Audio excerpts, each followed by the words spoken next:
ئەم کاتە و هەموو کاتێکتان باش بینەرانی خۆشەویستی تەلەڤیزیۆنی کۆمەڵە لەگەڵتانین بۆ پێشکەشکردنی بەرنامەیەکی تایبەت بە بۆنەی 8 مارس ڕۆژی جیهانی ژن. ئەمساڵ لە بارودۆخێکی تایبەتدا دەچین بە پیر 8 مارس ڕۆژی جیهانی ژنەوە کە لە ئێران شۆڕشی ژن ژیان ئازادی لە ئارادایە و فەزای گشتی دنیاشی خسووەتە ژێر کاریگەری خۆیەوە. 8 مارسی ئەمساڵ بەرابەرە لەگەڵ 18 مانگی ڕەشەمەی 1401 هەتاوی. لەم ڕۆژەدا نزیک بە 6 مانگ بەسەر شۆڕشی ژینادا تێدەپەڕێ، شۆڕشێک بە کاریگەریەکی قوڵی سیاسی، کۆمەڵایەتی و خەباتکارانە لە نێوخۆی ئێران و لە ئاستی دنیادا. ئەم شۆڕشە نەتەنیا کۆمەلگای ئێران بەڵکو دنیایشی گردووەتەوە و وەمەم ئێعتبارەوە پشتیوانی جیهانی، ڕای گشتی پێشکەوتن خواز و بەرابەری تەڵەب و ئینسان دۆستی بەرەو لای خۆی ڕاکێشاوە و کۆماری ئیسلامی وەکو ڕژیمێکی دژەژن داوەتە بەرگورزی نفرەت و بێزاری و لەلایەن خەڵکی دنیاوە پەراوێزخراوە. ئەم شۆڕشە جارێکی تر ژنی گەیاندووەتە ئاستی محوەربوونی کۆمەلگا و سیاسەت و نیشانی داوە کە ژن تەنیا سیغە و ڕەگەزی دووهم نییە، بەڵکو بەتوانە، بوێر و فیداکار و زیاترین شایستگی بەڕێوەبردننی دنیای دوور لە شەڕ، کوشتار و پڕ لە ئاشتی مرۆڤدۆستی و موحەبەتی هەیە. ئەم شۆڕشە تەنانەت سیاسەتدا ڕێژەران و سیاسەتمەدارانی ڕاستی کۆمەلگای لە ئاستی دنیادا یان وادار بە بێدەنگی لە بەرانبەریاندا یان وادار بە پشتیوانی زارەکی و دەقەڵکارانەی کردووە. شۆڕشی ژینا لە نێوخۆی ئێرانیشدا کاریگەری قوڵی لەسەر بەشەکانی خوار و بێبەشی کۆمەڵ لە ئاستێکی بەرین و سەرتاسەری هەبووە. هێزی بزوێنەر و پاڵنەری شۆڕشی ئێستا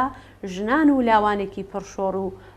بوێرن کە بە هیچ شتێک بێجگە لە ڕووخانی فاشیزمی مەسەبی زاڵ بەسەر ئێراندا ڕازی نابن. بەڵێ بینەرانی خۆشەویست، لەم بەشەی بەرنامەکەمان داوامان کردووە لە دوو میوانی بەڕێز، هاوڕێ چنوور سدیق چالاکوانی ژنان و هاوڕێ عەتیفە عەلی چالاکوانی ژنان کە لە ڕێگای ئسکایپەوە لە وڵاتی سوێد بەشداری بەرنامەکەمان بن. فەرموون ئێوەش تا کۆتایی لەگەڵمان بن.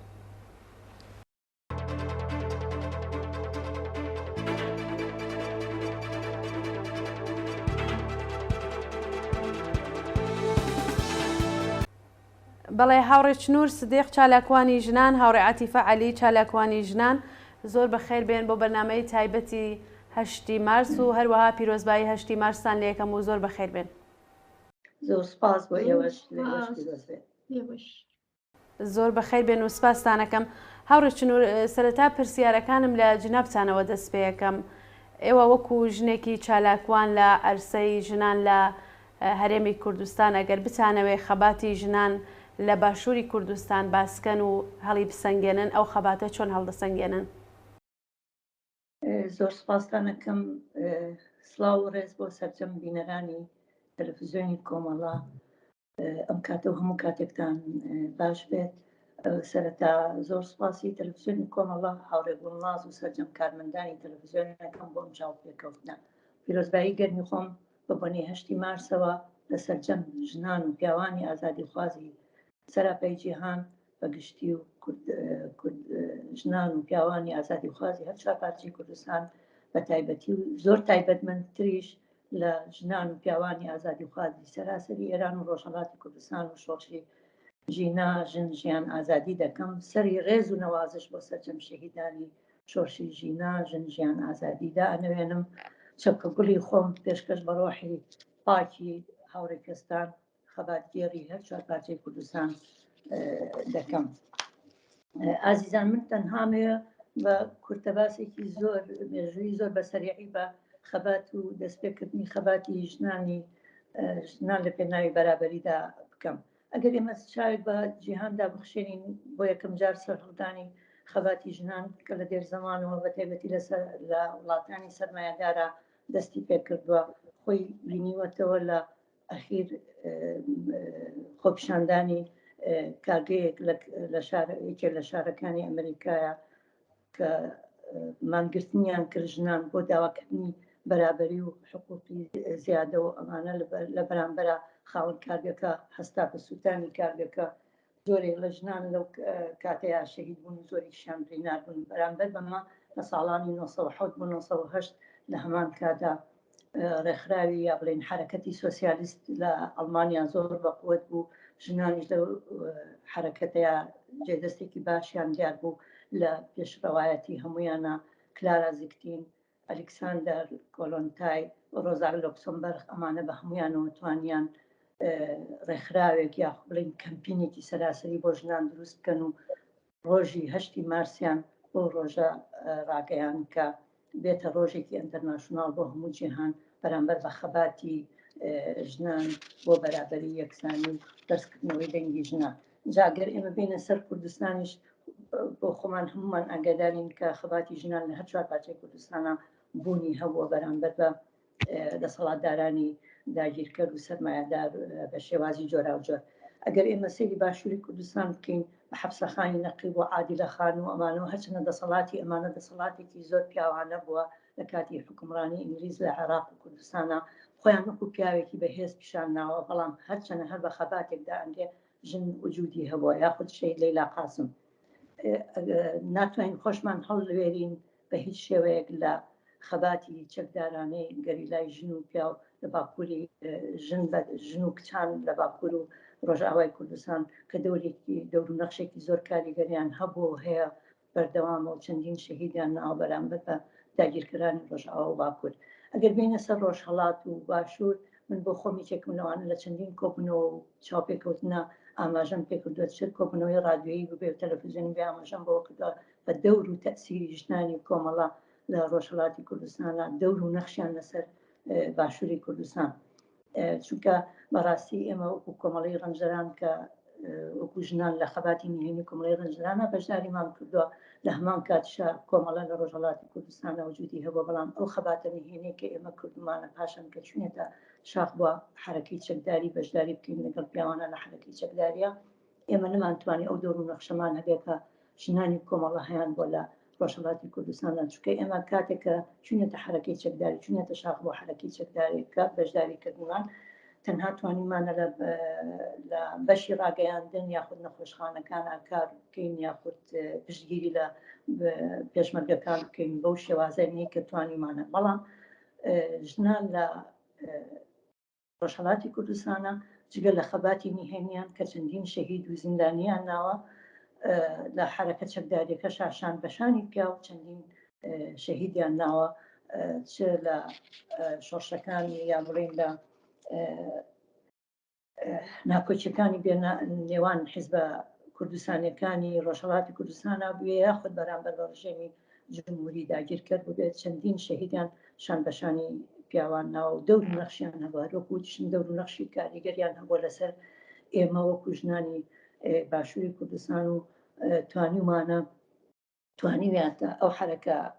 ڕادیکالە چەپڕەوەی کە لە ڕۆژهەڵاتی کوردستانە هەبووە کاریگەرێکی چۆن ڕاستەوخۆی هەبوو لەسەر سەرجەم ژنان و کچانی ڕۆژهەڵاتی کوردستان بە خوێندەوار و نەخوێندەوارەوە لە خەباتی نهێنیان بە ڕۆشنبیرکردنەوەیان بەهات ناو حرەکەی چەکداریان بە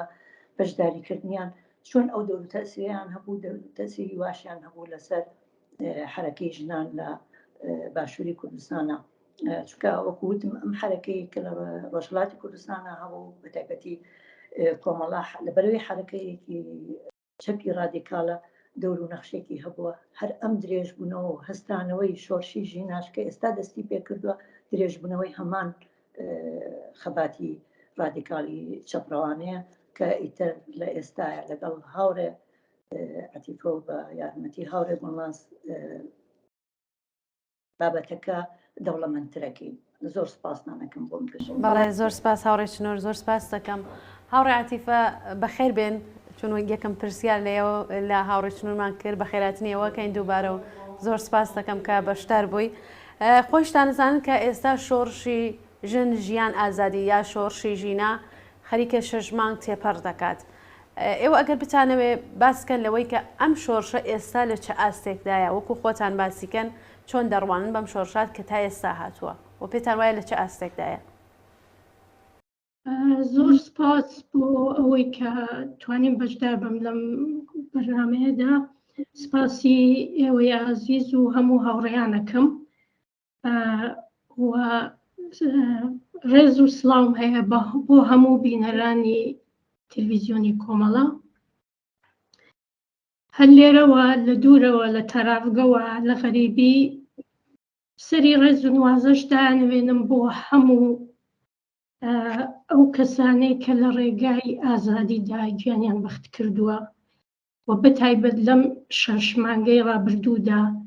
ئەو کەسانەی کە هەموو شێوەی کە جمهوری ئیسلامی بزڕاندانە شێوە هێرشی کردوتە سەر هەموو خەڵک لە کوردستان و لە ئێران لە خیابانەکانە بەتەقەی دوژمن بەڕاستی بریندار بوون، شەهید بوون، لە زیندانەکانە گیانیان لەدەستداوە، لەژێر ئەشکەنجەدا گیانیان لەدەستداوە، چەندها کەس بە ساچمە چاویان لەدەستداوە. سەری ڕێز و نوازش دایانوێنم بۆ هەموو ئەو کەسانە، بۆ هەموو ئەو خانەوادانەی کە تەواوی ئەم ماوەیە پشتیوانی هەموو جگەرگۆشەکانیان کردووە و هەموو ئەو شۆڕشەیان کردووە. شۆڕشی ژینا بەم دروشمی ژن ژیان ئازادیە واقعاً بوو بە هەوێنێکی گەورەی دەربڕینی ناڕزایەتی لە هەموو لە جیا لە کوردستان لە هەموو شوێنەکانی ئێران و هەر ئەو دروشمەی شوا بوو کە تەسیری زۆری دانا وها لە دەرەوەی وڵاتیش وەگواقعەتێ زۆر بە دروشمێکی پێشکەوتووانە و بۆ دیفاع لە مافی ئازادی و بەرابەری و دیفاع لە حەقی هەموو چەساوەکان کرا. زۆرەوە لە نێو کۆمەلگادا بەڕاستی بە هەموو بیانوویەک ژنانیان کردوتە کۆیلە ئەو کە لە ماڵێدا بیان هێڵنەوە و هەر لە باری فەرهەنگیەوە وەک دواکەوتوو بمێنەوە. دروشمی ژن ژیان ئازادی بوو بە هاودەنگی و هاوخەباتی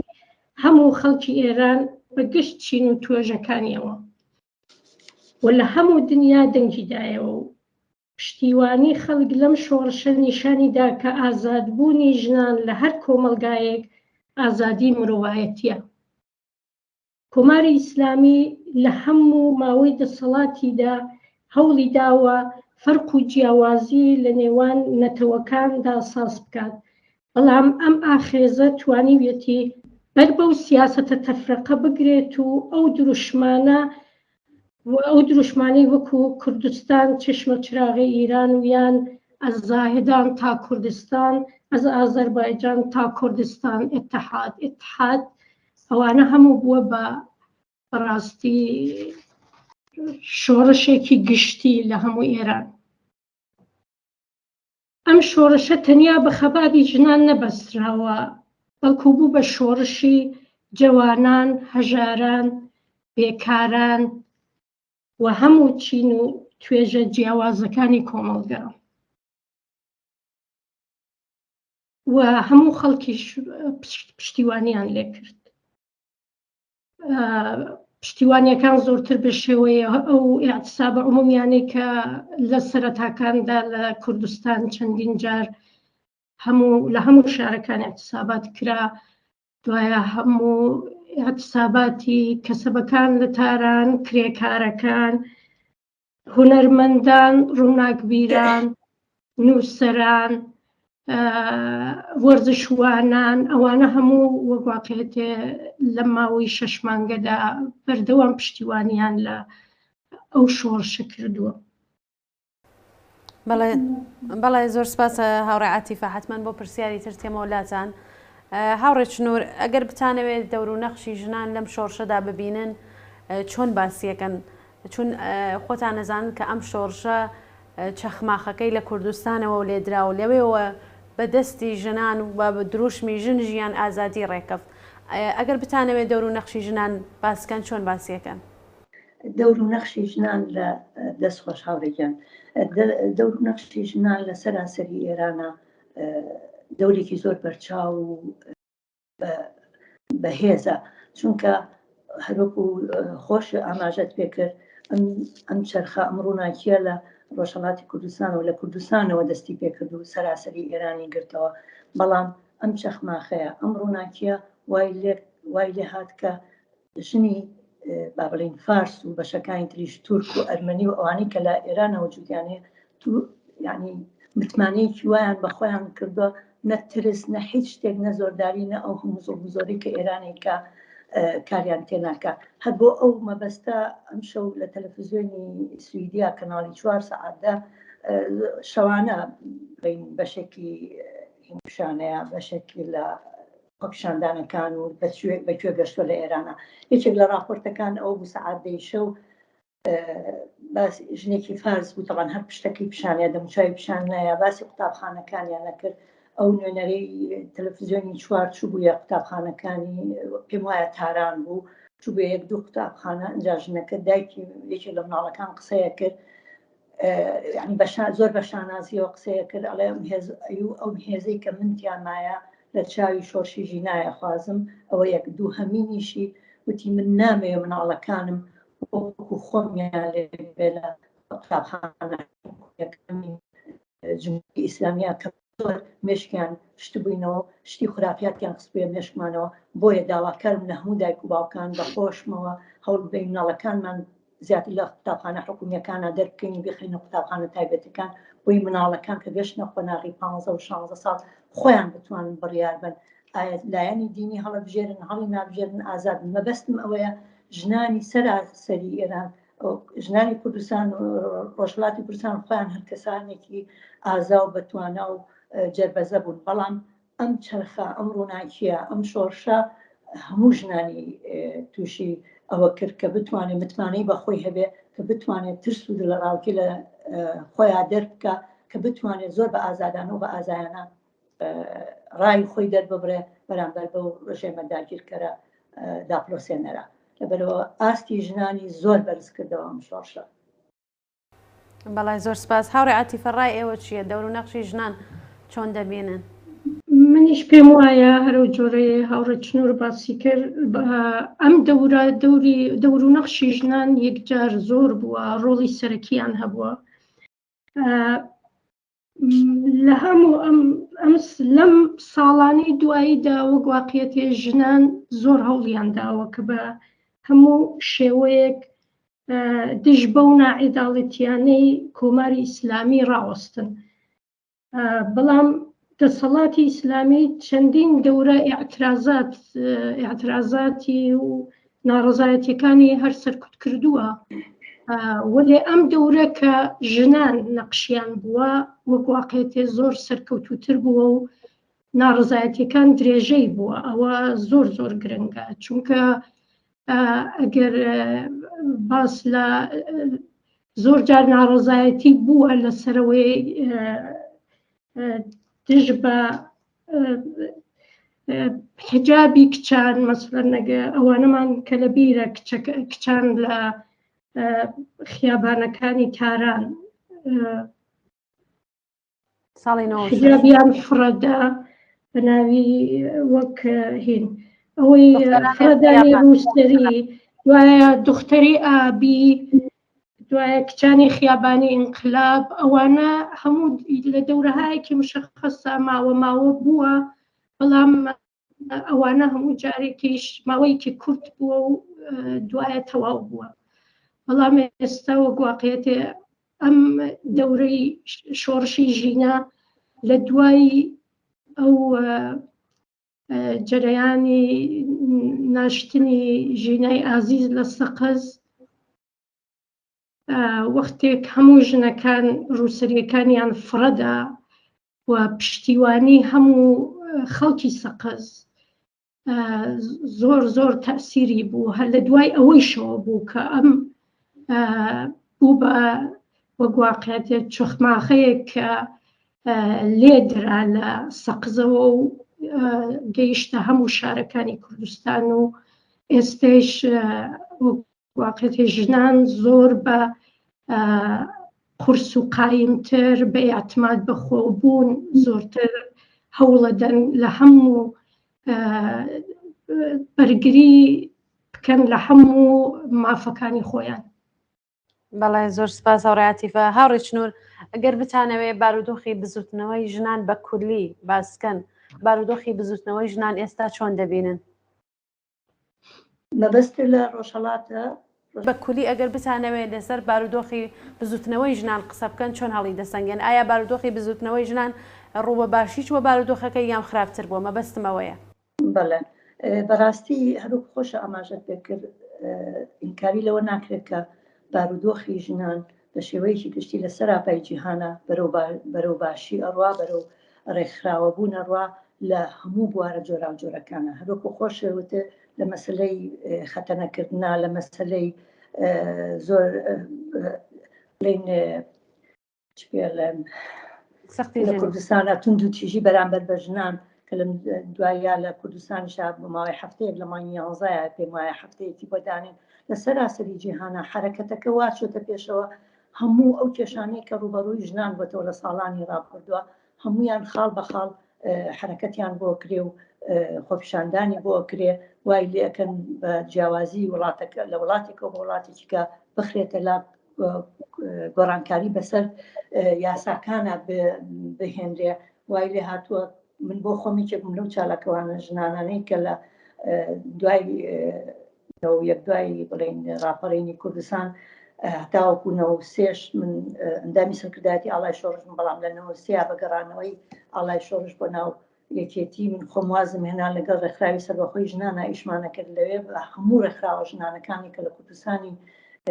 باشووری کوردستانە هەبوو توانیمان یەک کۆمیتێ هاوبەش دروستکەین بۆ گۆڕانکاری لە قانونی ئەحوالی شخصیە کە لە پەنجاکانە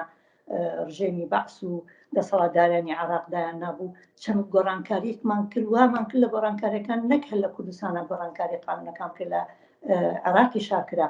هەروەها لە وڵاتانی ئەوروپاش هەورە عاتیفا ئاگای لێ خۆشتان ئاگاتان لە ئیخبارەکانە بۆ هەموو شتەکان ژنان بەرجەستە و بەردەوام بە یەکگرتووی خۆیان پیشانێن جیاوازی بیر و باوەڕ و ئایدۆلۆژی حیزبەکانەوە بەتایبەتی لەم وڵاتی سویدایە کە ئێمەتیایە ژین سیرەکەین لەسەر قانونێکی ژنان کە ئەچیتە کۆبوونەوەیەک یا سمینارێکەوە جیاوازی بیر و باوەڕی کۆمەڵی حیزبی سەرمایەدار و سۆسیالیست و ئیشتراکی و هەموو جۆرە حیزبەکانی لەخۆی گرتووە چکە مەبەستەکە تەنها جێبەجێکردن و لابردنی ئەو زڵم و زۆرداریەکە لەسەر ژنان هەیە یا چاکردنی یاساکانە. لەبەرەوە من بەش بە حاڵی خۆم زۆر گەشتبینم بەم حرەکەیە لە هەموو بڵێن لە هەموو جیهانە کە بەڕێوەچێ تۆزێ زۆر بەداخم بۆ باشووری کوردستان بەڕاستی کاریگەری حیزبایەتی تۆزێ لەسەر ڕێکخراوە ژنانەکان نەک تۆزێ زۆریش کاریگەری کردووە مەگەر لێرە لەوێ شخصێک چەند شخصێکی تیاابێت کە کاریگەری حیزبی بەسەرەوە نەبئینا زۆربەی ڕێکخراوە ژنانەکان زۆر بەداخەوە ئەوەی حیزبەکەیان پێیان مەڵێ نایکەن و جێبەجێ ناکەن ئەگینا ئەگەر بە عام سەیریکەین وەکوتم لە هەموو جیهانەوە لە هەموو کوردستانە ئەم حرەکەتە زۆر بەباشی چۆتە پێشەوە. هەروەکوتیشم لە سەرەتا لە ڕۆژهەڵاتی کوردستانەوە بە تایبەتی ئێستا لە شۆرشی ژینایە بە دروشمی ژن ژیان ئازادی بەڕاستی ئەو حرەکەیە زۆر بە یەکگرتووی من لە ڕۆژهەڵاتی کوردستانە ناڵم لەسەراپا ناتوانم بڵم لەسەراپا بەڵام لە ڕۆژهەڵاتی کوردستانە ئەو حرەکەتە زۆر بە یەکگرتوویە بینم ڕێکخراوەکانی بڵێن ئۆپۆزیسیۆنی ڕۆژهەڵاتی کوردستان چ لە ئەوروپا و چ لە کوردستانەوە زۆر بە یەکگرتووی بۆ قسە و باسکردن لەسەر مەسلەی ژنان. لەبەرەوە من زۆر خۆشببینم زۆر واقع بڵێن پاشە ڕۆژێکی گەشتبی نەبینم بەنسبەت بە تایبەتی کوردستانەوە هەرچا باچەکە. بەڵێ زۆر سپاس. هەوڕێ عەتیفە فەرق و جیاوازی 8 مارس ساڵ لەگەڵ ساڵانی پێشوە چییە بە تایبەت ئێستا کە شۆڕشی ژینا لە ئارادایە ئەو تایبەتمەندیانە بەڕای جنابتان کامانن؟ من پێم وایە ئەو تایبەتمەندیانەی ئەو ساڵ ئەوەیە کە وەک واقعیەتێ ئەلعان ئەم بە شۆڕشی ژینا و ئەو دروشمەی ژن ژیان ئازادی و لەم ماوەیەدا دوای ئەو هەموو ئاعترازاتەی کە بووە بەڕاستی زۆر تەئسیراتی کردووە کە من پێم وایە ئەو ساڵ زۆر بە شێوەیەکی تر بەرحاڵ بە ئاعترازاتێکی زۆرتر بە پشتەستوریەکی زۆرتر هەموو ژنان ئەم ڕۆژە حتمما پیرۆزەکەن هەر لەیسەوە دیارە ئەلان کۆماری ئیسلامی ئەوە ماوەی چەند ڕۆژە بە دەستپێکردن بە مەسمومکردنی هەموو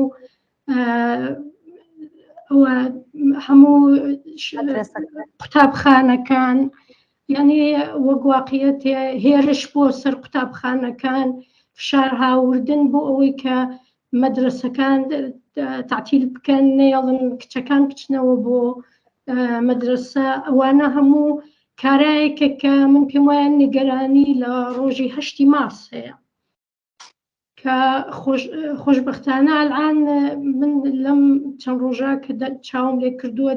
دایکەکان، باوکەکان، خانەوادەکان هەموو ئەچنە بەر قوتابخانەکان و مەدرسەکان ئاعترازەکەن. ئەوانە بۆ خۆی هەموو شتایەک نیشانەدا کە ئەلان حکوومەت واقعاً ترسی لێ نیشتووە کە ئەو ڕۆژە ئەشێ بەرحاڵ چەندە گرنگ بێت کە ئەلان لەیسەوە هێرشەکاتە سەر هەموو خەڵک. هەر بۆیش ئەوە ڕۆڵێکی منیش هەر پێم وایە هەر ئەوە بەهۆی ئەو ڕۆڵە تایبەتیەی ژنانەکە ئەو ساڵ لەم 6 مانگەدا بووە و شۆڕشی ژینایە کە دەستی پێکردووە خەڵک مەودا نادەن بە جمهوری ئیسلامی کە بە کەیفی خۆی هەر جۆرە پێی خۆش بێت سەرکوتیان بکە. تەنها ببوورە ئەگەر بتوانم بەڵێ تایبەتمەندێکی هەروکە هەورە عاتیفە ئاماژەی پێکرد بەڕاستی 8 مارسی ئەم ساڵ من خۆم زۆر خۆشبەختانای بینم، زۆر جوان ئەیبینم، هیوادارم بەو شێوەیە بێ. بەڵام هەروکە هەورە عاتیفە وتی لە ئێستاوە جمهوری ئیسلامی ترسی لێ نیشتووە، چکە من پێم وایە 8 مارسی ئەم ساڵ زۆر تایبەت دەبێت لە ڕۆژهەڵاتی کوردستان. ئەتوانم بڵێم لە سەراپای ئێران بە تایبەتی لە ڕۆژهەڵاتی کوردستانە. بۆیە هیوادارم ژنانی ئازادی خواز، ژنان شان بەشانی پیاوان کە بە یارمەتی پیاوانە بەڕاستی ئەو شۆڕشە بەڕێوازیە بە تەنها ژنان خۆیان هیچیان پێ ناکرێ ئەگەر یارمەتی پیاوانی ئازادی خوازیان لەگەڵانە بێ. هیوادارم ئەم تیشکەی کە دەرکەوتۆ لە ڕۆژهەڵاتی کوردستانەوە تیشکی ڕاماڵین بێ. هیوادارم 8 مارس بە تەواوبوونی ئەو دەسەڵاتە بێت، چونکە من ئەم 8 مارسە زۆر تایبەتمەندی تیابینم لە سەرحەڵدانی شۆڕشی ژیناوە هەتاوە بۆداتە 8 مارس. هیوادارم بەو شێوەیە بێ کە هەموو خەڵکی بڵین ئێران و هەموو کوردی هەر چوار پارچەکە کە ئاوەتەخوازین بێتیدی بەو شێوەیە بێ. هیوادارم درڕندانەیەکی جمهوری ئیسلامی بەو شێوەی کە خۆی بە حازر کردووە، هیوادارم نەتوانێت کارێک بەرامبەر ئەو یەکگیریەی ژنان و پیاوانی ئازادی خواز بکە لە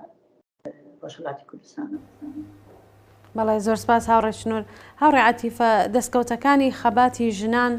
لە ماوەی 44 ساڵدا لە دژی حکوومەت ئەوە دژە ژن چۆن دەبینن؟ بەرحاڵ من پێم وایە هەر ئەم شۆڕشی ژینا ئەوە بۆ خۆی دەستکەوتێکی زۆر گەورە بوو کە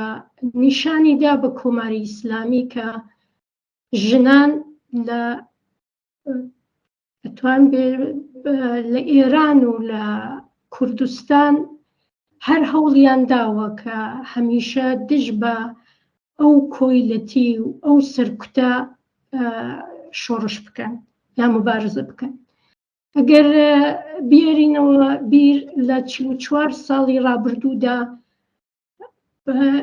هەموو ڕێکخراوە چەپەکان لە هەموو ئێران و بە تایبەتیش لە کوردستان، چونکە لە کوردستان تایبەتی بەرحاڵ هەموو خەڵکی کوردستان نایوت بە جمهوری ئیسلامی و هەر لەو وەختەیشەوە خەڵک هەر دژی جمهوری ئیسلامی بە هەموو شێوەیەک مبارزەیان کردووە. و لە ئێرانیش بەرحاڵ دیارە زۆر لە هێزە چەپەکان زۆر ژنان ئیعدام کران، زۆریان کەوتنە زیندانەکان. لە کوردستانیش هەر بەو شێوەیە ئەو ڕەوتە بوو. بەڵام ئەگەر چاوێکی پیا بخشێنینەوە بە 44 ساڵی ڕابردوودا بەڕاستی کۆمەڵە وەکو هێزێکی سیاسی و هێزە چەپەکانی تریش بەرحاڵ بەڵام زۆرتر کۆمەڵە نەقشی تایبەتی خۆی هەبووە زۆرتر کۆمەڵە وەک واقعێتی هەمیشە پشتیوانی لە مافی ژن کردووە زۆر لە ژنان هاتوونەتە ناو ڕێزەکانی کۆمەڵەوە لە ناو کۆمەڵەدا پەروەردە کراون بەڕاستی من خۆم وەکو کەسێک کە لە ناو کۆمەڵا بووم واقعا نەتوانم بێژم کۆمەڵا وەکو مەکتەبێک بۆ من وەک کەسێک کە بزانم ئەلعان چه حەقێکمەیە چ مافێکمەیە چۆنەشێ دفاع لە خۆم بکەم ئێمە لە ناو کۆمەڵا وەک واقعێتێ فێر بووین کە هەمیشە دژ بە هەموو نظامێکی چەوساوە و چەوسێنەر بوێستینەوە ئەوە بۆ خۆی زۆر گرنگە. بەڵێ زۆر سپاس هاوڕێ عاتیفە. ببوورە ئەگەر من بتوانم یەک زیادەیەکی کەم قسەکانی بەڵێ فەرموو هەر ویستم ئەوەی کە بسمەوە ئەگەر قسێکتانەس فەرموو. بەڵێ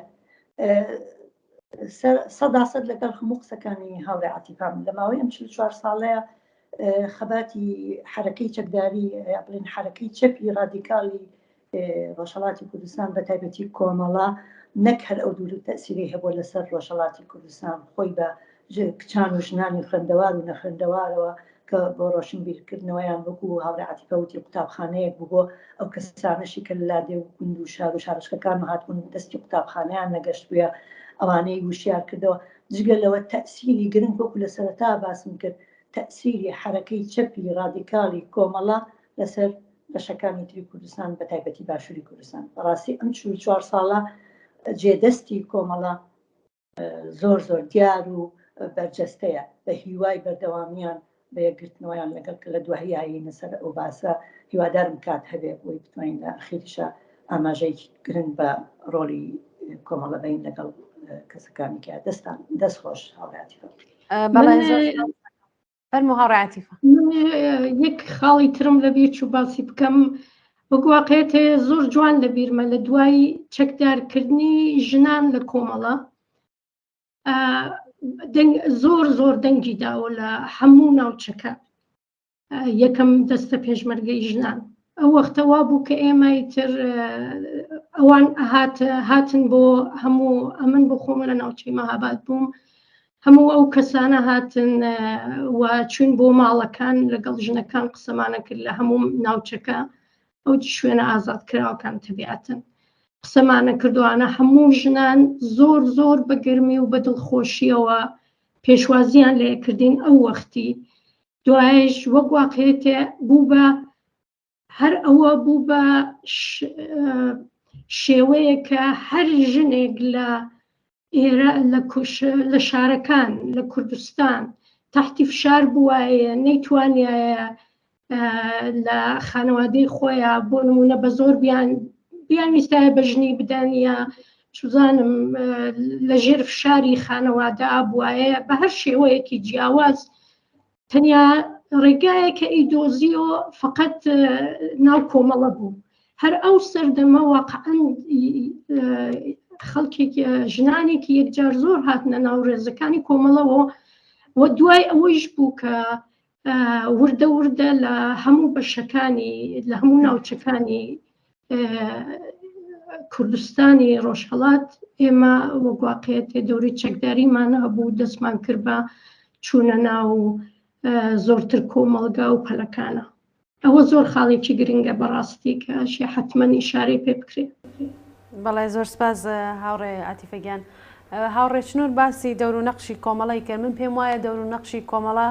لە شۆڕشی ژینادا زۆر بە باشی ئەتوانی باسی کە ئەوەی کەیسە ئەو سنەتانەی کە سنەتێکی چەپن لە کۆمەلگای کوردستانە بەشێکی زۆری نەقشی کۆمەڵە بووە کە لە کوردستانە جێی خسووارەوەیستە ئێستا کە ژنان پەرچەمداری ئەم شۆڕشن ئەوەی کە ئێستا ژنان بە لە هەموو کونەبەرێکە دەنگی خۆیان هەڵا بڕن ئەمە نەقشی کۆمەڵە بووە ئەمە ئەو شتانەی بووە کە کۆمەڵە باسی کردووە وەختی خۆی کە ژنان حەقی خۆیانەوە مافی خۆیانە کە لە هەموو ئەو شتانەی کە حەقیانە بێ بەهرەمەند بن ئێستا ئێمە ئەو نەقشە ئەبینین کە لە ناو کۆمەلگادا ئەو سنەتە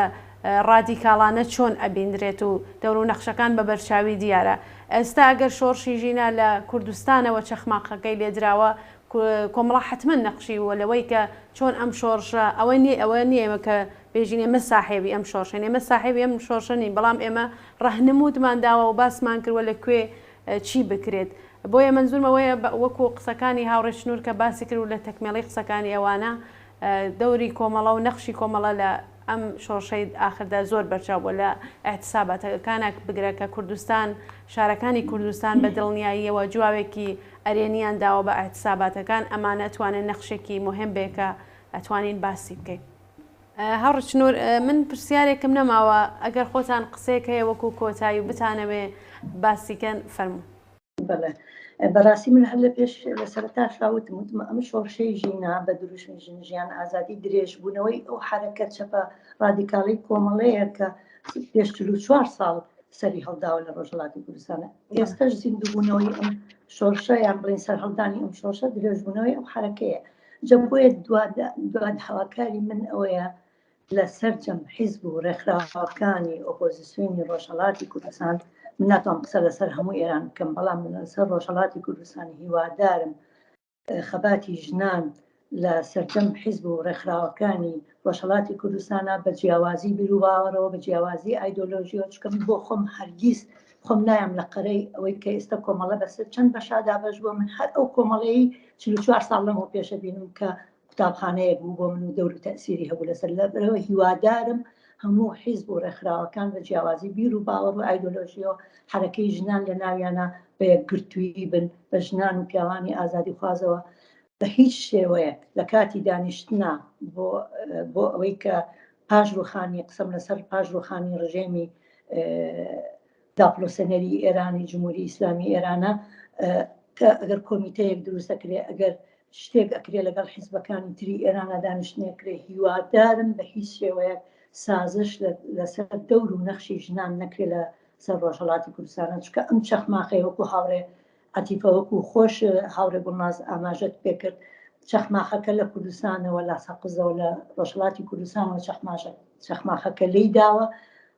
هەمووی ئێرانی گرتوتەوە هیوادارم بە هیچ شێوەیەک سازش لەسەر ئەو خاڵە نەکرێت بە هیوای سەرکەوتن بۆ شۆڕشی ژینا شۆڕشی ژن ژیان ئازادی دەستی ئێوەش خۆش بێ و ماندوو نەبن. بەڵێ زۆر سپاس دەکەم هاوڕێ عەتیفە ئێوە فەرموو وەکو کۆتایی ئەگەر قسێکتان هەست فەرموو. من ڕاستیەکەی فقط لە قسەکانمە پێم خۆش بوو ئیشارە بە یەک شت بکەم یەک شت کە زۆر خۆشحاڵی کردوم و ئەم ماوەیەش لە دوای شۆڕشی ژیناوە بەڕاستی لە پێشدا هەموو ئەم سەرهەڵدانە هەر زۆرتر بە نێوی ئەوەی کە بۆ لابردنی حیجاب حتا کۆماری ئیسلامیش تەبلیغاتی بۆ کرد بەڵام بخوا ئێستا ئەوەی تێپەڕاندووە یعنی وەک واقعیەتێ ئەم شۆڕشە خەریکە هێرشەکاتە سەر هەموو بنەڕەتەکانی ئیدۆلۆژی سیاسی دەسەڵاتی مەلایەن ئەوەیە کە ئێستا وەک واقعیەتێ ئەم شۆڕشە زۆر پەرەی گرتووە و زۆر قایمترە لەوە کە تازە بتوانن سەرکوتی بکەن. من هیوادارم ئەم شۆڕشی ژینایە ببێ بە بنبڕکردنی کۆماری ئیسلامی کۆماری داعشی ئیسلامی کە تەواوی ئەم چەند ساڵە تەواوی خەڵکی لە عەزاب ناوە هەر ئێستا خەڵک لە ژێر فەقرێکی یەکجار زۆران خەڵک بە تەواوی لە عەزابدان واقعاً ئیسان هەرچی گوێمان لێیە خەڵک بە تەواوی زۆر ناڕەحەتن خەتی هەژاری یەکجار زۆرە خەتی فەقر یەکجار زۆرە هیوادارم ئاواتم ئەوەیە کە ڕۆژێک ئەو سەرکەوتوویە ببینین و هەر ئەم چەخماخیش کە لە کوردستانەوە لێی داوە ببێت بە ڕووخانی کۆماری ئیسلامی و قسەیەکی ترم نییە زۆر هیوادارم سەرکەوتوو بن و شۆڕشی ژینا سەرکەوێت هیوادارم ڕۆژی 8 مارس ببێ بە سەرکەوتنی شۆڕشی ژینا بەڵێ جارێکی تر سپاس بۆ هەردوو میێوانی خۆشەویستم هاوڕێ چنۆر سدیق چالاکوانی ژنان و هەروە هاوڕێ عەتیفە عەلی چالاکوانی ژنان کە لە بەرنامەی تایبەتی ئەمڕۆماندا بەشدار بوون سپاستانەکەم و زۆر مەمنون. زۆر سپاس بۆ زۆر سپاس. بەڵێ زۆر سپاس. بەڵێ بینەرانی خۆشەویستی تەلەڤیزیۆنی کۆمەڵا بەم جۆرە هاتینە کۆتایی بەرنامەی تایبەتی ئەمڕۆمان. هیوادارم ئەم بەرنامەیە جێگەی سوود و ڕەزامەندی ئێوەی خۆشەویست بێ. ماڵاوە.